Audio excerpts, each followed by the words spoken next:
ধনৰ লেনদেন থকাৰ কাৰণে এই ল'ৰাজনক জেচিবিৰ দ্বাৰা খুন্দিয়াই মাৰি দিয়া হ'ল। এই বিষয়ে আমি বিচাৰিছোঁ সংগঠনৰ ফালৰ পৰা ল'ৰাটোৱে চৰকাৰ পশ্চিমবংগ চৰকাৰে যাতে ন্যায় দিয়ে, অসম চৰকাৰে যাতে ইয়াত হস্তক্ষেপ কৰে সেইটো আমি বিচাৰিছোঁ। দিয়া নহয়, ইয়াৰ পৰিণাম আমি ভয়াৱহ আন্দোলন ঘোষণা কৰিম।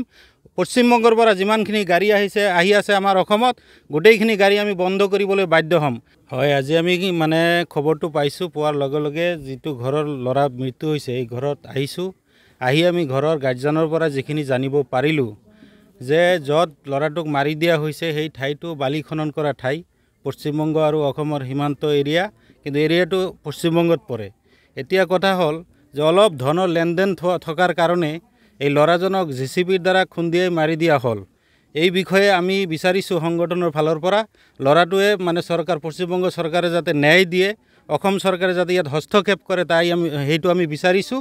গতিকে আমি এইটো ক'ব বিচাৰিছোঁ যে যেইজৰে ল'ৰাজনক মাৰি দিয়া হ'ল ইয়াৰ ন্যায় আমি বিচাৰিছোঁ। যদি ন্যায় দিয়া নহয়, ইয়াৰ পৰিণাম আমি ভয়াৱহ আন্দোলন ঘোষণা কৰিম।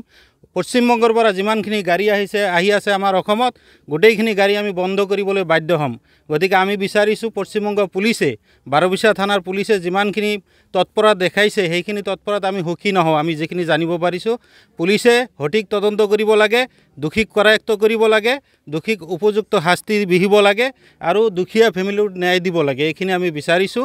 আৰু অবৈধ বালি খনন কৰা ঠাইত কেনেকৈ এই মানুহজনৰ মৃত্যু কৰা হ'ল সেইখিনি আমি বিচাৰিছোঁ সংগঠনৰ ফালৰ পৰা। আহি যিটো জানিব পাৰিলোঁ, সৰু এটা কাহানী, কিবা 10,000 টকা লেনদেন নে কিবা এটা আছিলে। সেই লেনদেনৰ কাৰণে যেতিয়া এই আমিৰ হুছেইন মিয়াই JCB ড্ৰাইভাৰৰ ওচৰত গ'ল, তাৰ লগত কিবা কথা কাটি হোৱাৰ কাৰণে এই সৰু এটা মেটাৰ লৈ তাক JCBৰে খুন্দিয়াই হত্যা কৰা হ'ল বুলি আমি গম পালোঁ। তো আৰু যিজনে হত্যা কৰিছে জয়দেৱৰ ল'ৰা মৃদুল ৰায় বুলি আমি গম পালোঁ। তো আমি এই মিডিয়া যোগে এইটোৱে বিচাৰিছোঁ বা জনাব বিচাৰিছোঁ অসম চৰকাৰ তথা ৱেষ্ট বেংগল চৰকাৰক, যিহেতু ঘটনাখন য'ত সংঘটিত হ'ল ৱেষ্ট বেংগল বুলি আমি গম পাইছোঁ। তো আমি ৱেষ্ট বেংগল পুলিচক তথা আমাৰ অসম চৰকাৰক দাবী জনাইছোঁ, যি ল'ৰাজনৰ মৃত্যু হ'ল সেইটোৰ এটা সঠিক তদন্ত হ'ব লাগে।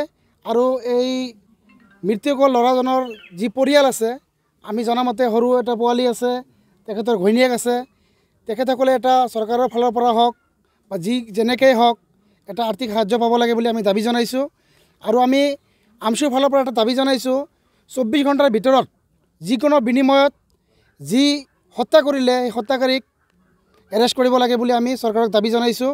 লগতে আমি চৰকাৰক এইটো সকীয়ানি দিছোঁ যে আপোনালোকে এই বস্তুটোৰ ওপৰত যদি সঠিকভাৱে সিদ্ধান্ত নলয়, আমি আমচুৱে ভয়াৱহ আন্দোলনৰ কাৰণে বাধ্য থাকিম। এইখিনি।